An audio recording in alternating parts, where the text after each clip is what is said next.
Hello, everyone. Back again with Chapter 11. So, ethical considerations for working with families and couples. Just a minute, I will share my PowerPoint with you.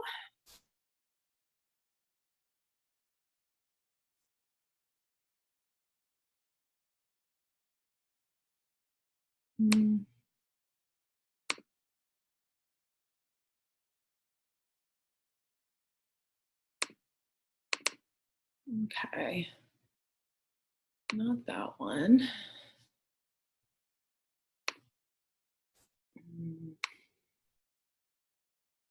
All right.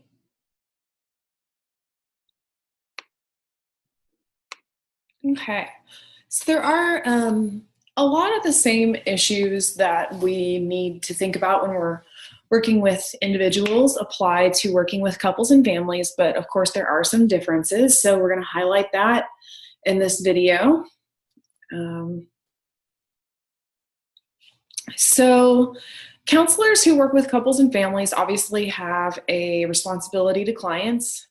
They need to consider issues surrounding confidentiality, professional competence and integrity, and responsibility to students, employees, and supervisees.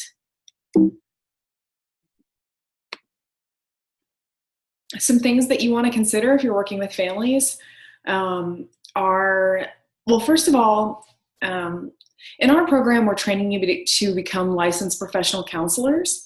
And that means that you may be working with couples and families, but it is a very specific niche when you're working with couples and families. It's a totally different dynamic.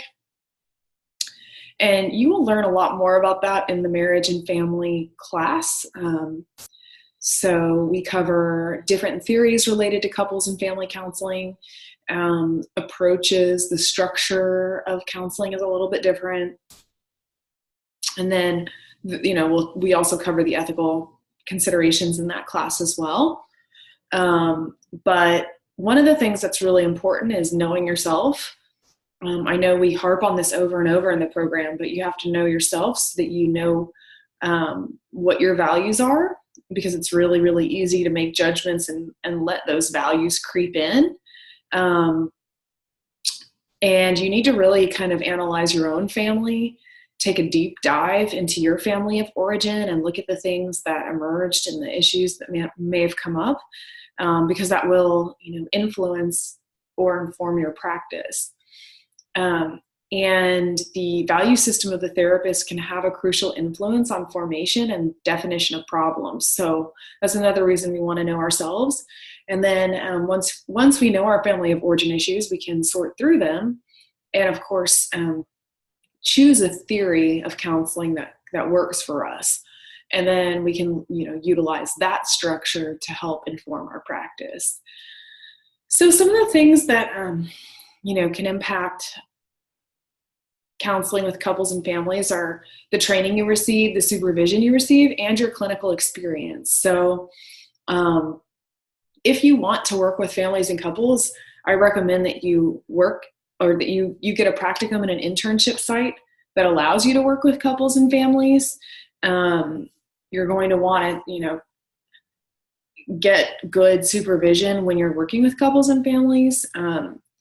And so some of the ways that you might work with clients would be from a systems approach. And a systems approach is when you look at the entirety of the family system, and systems therapists recognize that every part affects the whole, and that while individual players have an impact on the system, the system all kind of works together and creates a whole. So for instance, if one person has a serious mental illness, that impacts every single person in the family system.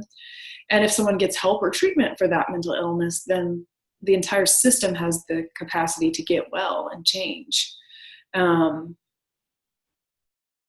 So at MSU, I mentioned we have a marriage and family and couples counseling class, but that's kind of all we have. There are full training programs for marriage, couples, and family therapy. You can get a certification to become a licensed marriage and family therapist in the state of Texas and in other states. So COUN is the accrediting body that oversees marriage and family therapy programs. So if you're interested in becoming a marriage and family therapist, you may want to consider an extra master's later on.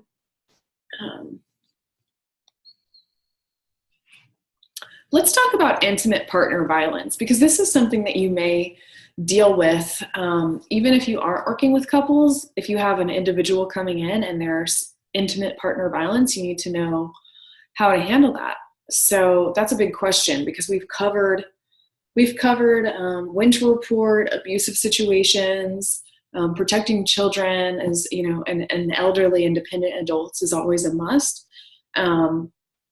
But this is a little bit different when you're working with couples. So the first rule of thumb is not to, if you're seeing a couple and they tell you that they are engaged in physical violence that's ongoing, obviously you want to assess kind of what's happening and the level of violence, but it is not recommended to work with the couple in couples counseling if there's violence occurring. It doesn't mean that you turn them away and you don't help them at all. It just means that you would want them separated, and you would want to do some individual counseling, maybe with each partner separately first, because it's not going to be a safe environment for honest conversation, as you can imagine, because if the couple starts talking about things that might trigger the abusive partner, then they could be in more danger when they leave the counseling session than when they showed up originally. And obviously, our goal is to do no harm and to protect people and try to keep them as safe as possible. So we definitely don't want to be triggering abusive people to beat their partners when they leave. So we would not work with them in a couples setting. You could refer a person who's engaging in violence to anger management program and domestic violence treatment programs, but I would not take that on as a counselor. You would also want to, so if you, let's say you had an individual come to you and they tell you that they are being abused by their partner. So first and foremost, what we want to do is to protect the victim from further harm and protecting the children the couple may have at home. As far as reporting goes, okay, let's talk safety planning first. So you would want to try to help the partner that is being abused, if you're seeing them, come up with a safety plan. You could discuss trying to get them help. You can connect them with local resources, women's shelters, other places where they might be able to go. You would want to assess what kind of support networks they have. You might want to help them start to get a bag together with some important documents, either for the children or passports or IDs, money, different things in case they have to flee in a pinch. You want to help them try to come up with a plan that is not going to be noticeable to the partner, because obviously the scariest time for an individual when they're most at risk is when they attempt to leave. So you want to be very, very careful with that.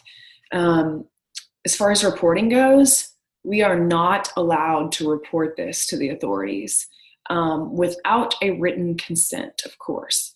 So obviously we want to keep partners who are involved in this situation safe. So that's number one. So if we can get a signed release stating that, you're going to help them report to the police, maybe you do it together, maybe you, involve a family member who is supportive. You just want to make sure that you're getting signed consent forms and releases for this, because unfortunately, even if you think that the person is in imminent danger, they are autonomous adult individuals, and so we have to be careful with reporting issues around this situation, unfortunately. And part of the reason why is that, well, first of all, they're autonomous consenting adults. Even though we know there's manipulation, there are a million reasons why people can't leave abusive relationships.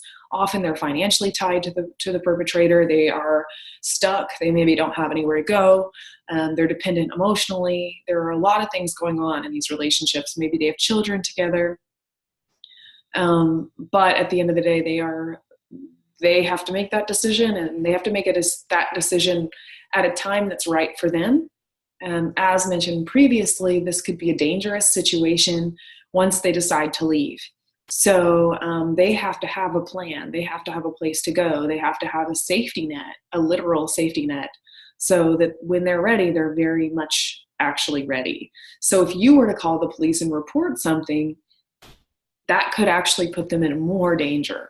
So let's say this is going on, and they tell you that this has happened in the past and it's likely going to happen in the future.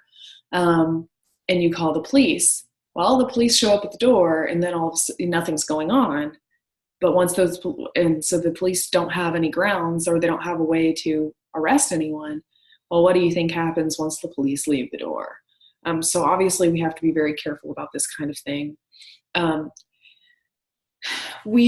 That being said, we can refer people to shelters, to support centers, and so that we can try to help them or get the help that they need. Oh man, I lost it. I was gonna say something more about that.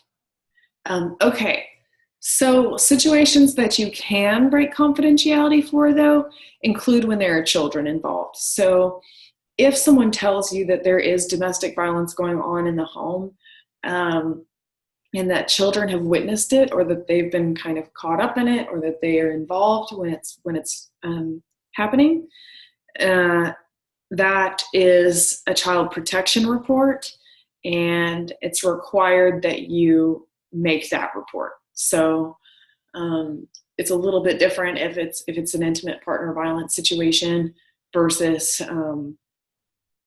if a child is involved. So if children are involved, that's a minor. They cannot make the choices themselves. They can't protect themselves. So you are required to report in that type of situation. But if someone's in imminent danger, the hope is that you can talk to them, and that they will, with your help, in that moment, reach out for support.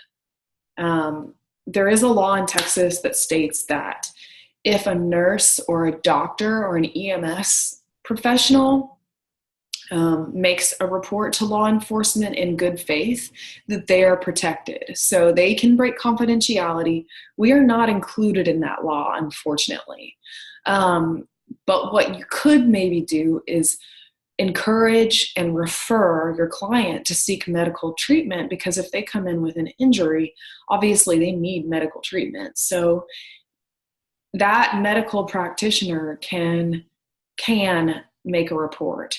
They would also put something in the client's medical file as well, and they're required to provide resources to help support that partner. So I know it's a complicated issue, and it's really tough. And it's frustrating on some levels, but that's where we stand with intimate partner violence. And what we can do around that is try and inform the client about statistics related to intimate partner violence, and try to give them as much support as they can to empower them to make the decision to leave if they can. Because of course we don't condone violence.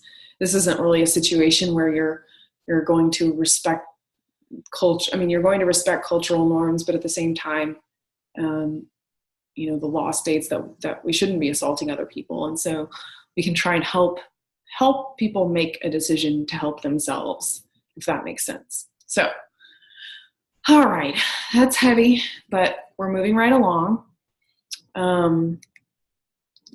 Let's talk confidentiality in couples and family therapy. So obviously we have our normal exceptions to confidentiality when it's mandated by law, when it's necessary to protect clients from harm to self or others, And when family therapist is a defendant in civil, criminal, or disciplinary action arising from therapy. So court is always a situation in which our notes could be subpoenaed, or information that's shared in the therapy sessions could be questioned or asked about. When you go to court, you can ask to uphold privileged communication, but that would be a judge's decision, and they don't have to allow you to uphold privilege. You want to be careful when you're working with couples, because some couples may come to you regarding divorce and co-parenting and custody. So you want to be upfront with them about these, court situations, and let them know that a lot of what they share may not be confidential. You also want to be upfront with them about your fees related to court. So it's possible that a couple will come to you because they want an extra leg to stand on when they do go to court in their divorce proceeding or their custody case. This is kind of a nasty situation that you could get caught up in. And so in terms of your fees, you need to be very upfront that the fees will fall on the client. So if that's what you want to do, I would not want to spend a day in court, because if you're subpoenaed to court, that's not a choice. You will have to go. So you want to make it clear to the client that you're going to be charging them for that time, charging them for any documents that you have to prepare for that time, or any paperwork that they require. So sometimes people need paperwork for non-court related things, and you can charge them for that as well. So that being said, of course, we want our notes to be very clear, very concise, very accurate, so that your competence is not questioned if you end up in a divorce court or a custody battle. Okay. And of course, we can, couples and individuals waive their right to confidentiality if they sign a consent form.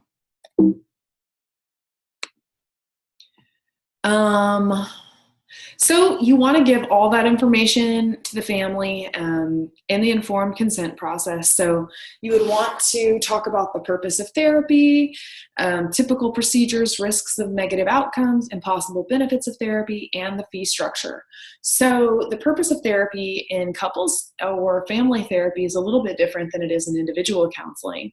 So obviously, you want to, your goals are going to be centered around relationships, maybe co-parenting, maybe whether or not the relationship is going to work out. And you need to talk about, the risk of negative outcome being the possibility of divorce, or, the possibility that they might need a higher level of care in terms of, like, if it gets to the point where you need a mediator or an attorney, that's out of your wheelhouse. So you want to outline that in informed consent. And then the fee structure. So a lot of people have a different fee structure for couples counseling than they do for regular counseling. Some people do longer sessions for couples counseling and family therapy. And you would also want to outline your theoretical orientation if you take a systems approach or a different type of family therapy approach. A really important part of working with couples in counseling is informed consent. So the informed consent is also going to be a little bit different. So secrets can be a big deal when you're counseling families or couples, because there are multiple people in the room. So if 3 people show up for family therapy one day and then 5 show up the next, how do you handle what's stated by a family member the previous week? You would want to outline that. I make it very clear with couples that we won't be doing one-on-one counseling. It's going to be either couples counseling or individual counseling. And if sometimes, if there's a session that if we just want to do one session here or there, then that's fine. That's a little bit different, but in general, we don't want to switch back and, like, if I'm the counselor, an individual counselor for one part of a couple, it's not ethical for me to then also counsel the couple. So let's say they do an individual session and then a couple session back to back. So if I'm working with Susie for 6 weeks and then Susie wants couples counseling also, I would refer the couple to a colleague or someone else. I would not work with the couple for the next 8 weeks as well as Susie in individual sessions, because Susie may be sharing things with me in our individual counseling sessions that are confidential, that are impacting the relationship. And then I find myself in a situation where I'm keeping secrets from the couple if she's not ready to share something in the couple session. And that's just an uncomfortable situation to be in. It's best and ethical to separate those out. So if Susie then decides, well, I'm going to switch completely over to couples counseling, and I want to stop individual counseling, then that's different. But even then, I think it's better to just refer out. But what I tell couples when they start with me is that we have a no secret policy. So if there's something that you don't want shared in the counseling relationship, then with the couples, with your couple or partner, then don't share it with me individually, because then I have an elephant in the room that could be a bomb that not that I would share it, but even if so I don't want to be put in a position where I might have to or not share some pertinent information. So I just make it very clear from the beginning that we don't keep secrets in couples counseling. And if you're going to keep a secret, you're going to have to hold on to that on your own. So obviously rights and responsibilities of clients, very similar to individual counseling, that, you need to be honest and participating and, doing the work. There's also the option that a family member can withdraw at any time. So if someone feels uncomfortable continuing with family therapy, no one's forced ever to do counseling at any given time. And you can share what's expected of the therapist. Another thing I find that's really beneficial and important when you're working with couples and families is to outline the structure from the beginning of the session. So you're managing a lot of personalities and a lot of energy in the room. And sometimes if there are issues in the family, there could be fighting, name calling, patterns of communication that are ineffective or inappropriate. So I try to outline from the very beginning the rules of the family or couple session. So, no name calling, not yell, no yelling, trying to outline that, this is how we want to treat each other, but also getting input from them, kind of like in group therapy. What are some structures that you would like to put in place before we proceed? And then trying to remind couples of the rules as we go along. And then you want to model that type of behavior as well. All right. It's also important to note that the book points out the feminist perspective on family therapy. So again, all of you in the clinical mental health track and those of you on the school track can shoot. So the clinical mental health people are required to take the family therapy class, the family and couples therapy class. And those of you who are school counseling can choose to take it as an elective. But there are many, many approaches to family therapy, but this book highlights the feminist perspective on family therapy. So I'm going to cover that just very briefly. And of course, this is just the very short, quick and dirty version of it. And we cover it a lot more in the other class. But the feminist perspective on family therapy is focused on equality in all relationships in the room. So there's a focus on equality between the therapist and the client, and the clients with each other.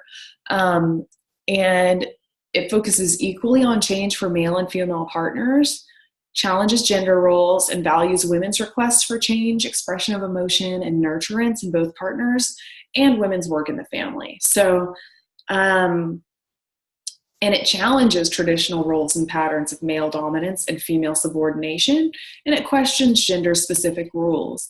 So, a feminist family therapist is really going to look at how to make the family dynamic more equal and therefore more satisfying for every partner. Obviously there's an inherent bias that's present in this type of therapy that you would want to share at the beginning of informed consent if you're going to use a feminist approach to therapy. But that's what you would do with any type of approach that you use. As we know, in our informed consent, you provide a section that talks about your theoretical orientation and your approach to therapy. So that would be outlined if you were taking a feminist approach. But I think the important thing also that we need to consider as marriage and couples therapists and family therapists is to understand our own values, our own beliefs, our own what we've been values and what we've been raised with when it comes to our ideas of what a normal family looks like and what we think a family should look like. Because that can really even implicitly impact the counseling relationship. So we need to be mindful of the culture of the family. We really need to try to understand what their idea of a healthy family is and help them reach their goals within that framework. It doesn't mean we can't bring to light that, hey, maybe your partner feels burdened by the amount of work he or she is doing. And if we could provide some equality there or get some help for that person by lightening the burden, this could help the dynamic in other ways. But, again, we want to be mindful. Some families may not take to this perspective because if they have very traditional family roles, then they may be fine with the way that their family roles are structured. It could be a different issue, and we don't want to impose our values onto them. So this can be a very useful way to approach contemporary families because the family is shifting and changing so rapidly. It could be good and enlightening for some families who maybe haven't considered shifting the roles that could benefit from it. But we want to stay away from it if there's a family that very adamantly adheres to traditional roles and it works for them. So it's just something to consider. And that's all I have for you. This was kind of brief because, again, there's a whole class on marriage, couples, and family therapy that you will have access to later in the program. So we don't talk about it too much here, but we did want to bring up some of those major important ethical issues, particularly regarding intimate partner violence and confidentiality issues when it comes to working with families and couples. So that's all I have for you today. I hope you have a great day. See you later.